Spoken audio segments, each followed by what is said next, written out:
Hi guys, wow, just wow. Boris Johnson's party suffered a massive defeat in North Shropshire, but this could be potentially much worse. Lord Frost, the Brexit Minister, resigned yesterday. Now, he claimed that he was disillusioned over the government's plan to deal with the pandemic. This is a pile of crap. In reality, he was painted into a corner by Boris Johnson's government over Brexit. For months, the Brexit Minister had threatened to trigger Article 16 of the Northern Ireland Protocol, but never actually went through with it, very much to the ire of the DUP and the disappointment of Brexiteers in Great Britain. According to reports, Lord Frost, who negotiated Britain's departure from the EU as Brexit Minister, was persuaded by Boris Johnson to stay in his post until January. The official reason for Frost's resignation has nothing to do with Brexit. This is according to the pro-Tory newspaper The Daily Mail.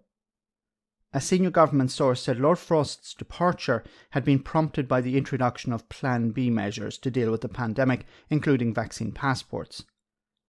But that was just the final straw after months of growing discontent over tax rises and the staggering cost of net zero environmental policies.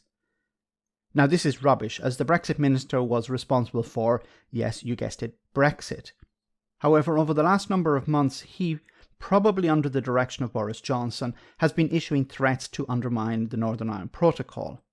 Recently, the EU has resolved most of these problems he raised, and this has left Frost with pretty much nothing to complain about.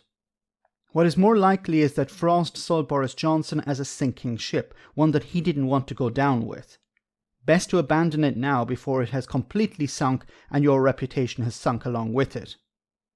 Frost sees Johnson as a dead man walking and wants to avoid being linked to the Prime Minister. The Brexit Minister has recently been a bit on the back foot when it comes to measures implemented within the framework of the Northern Ireland Protocol.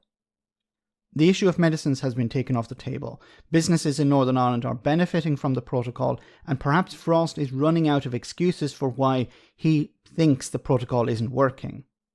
Johnson used Brexit as a life preserver, something to cling to when times were bad. And I think Frost sees Johnson's days numbered, and without Johnson, who is going to be threatening to pull out the Brexit card? And for what? To help the DUP, who are sinking as well? Personally, I think Frost was never a true Brexiteer, but he saw it as an opportunity to make a name for himself. Now Johnson has painted the Brexit Minister into a corner. Frost sees this as the end of the road of the Prime Minister, and he doesn't want to go down with the captain. This would be probably the most fatal blow to Boris Johnson. Remember, he won an 80-seat majority on Get Brexit Done and the oven-ready deal, the agreement that Frost signed with the European Union. Over the last 11 months, Frost and Johnson have tried to play a balancing act, both criticising the deal but maintaining the idea that Brexit was worth it. While Johnson held the reins of the Tory party, Lord Frost probably thought it was worth riding out any Brexit storm. Now that Johnson is basically for the chop, his Brexit Minister is jumping along with the other rats. Let's see how this progresses over the next number of days. While not officially, this is probably the most damning assessment of Brexit yet. Let me know in the comment section, guys, what you think. As always, your comments are greatly appreciated. Thanks a lot.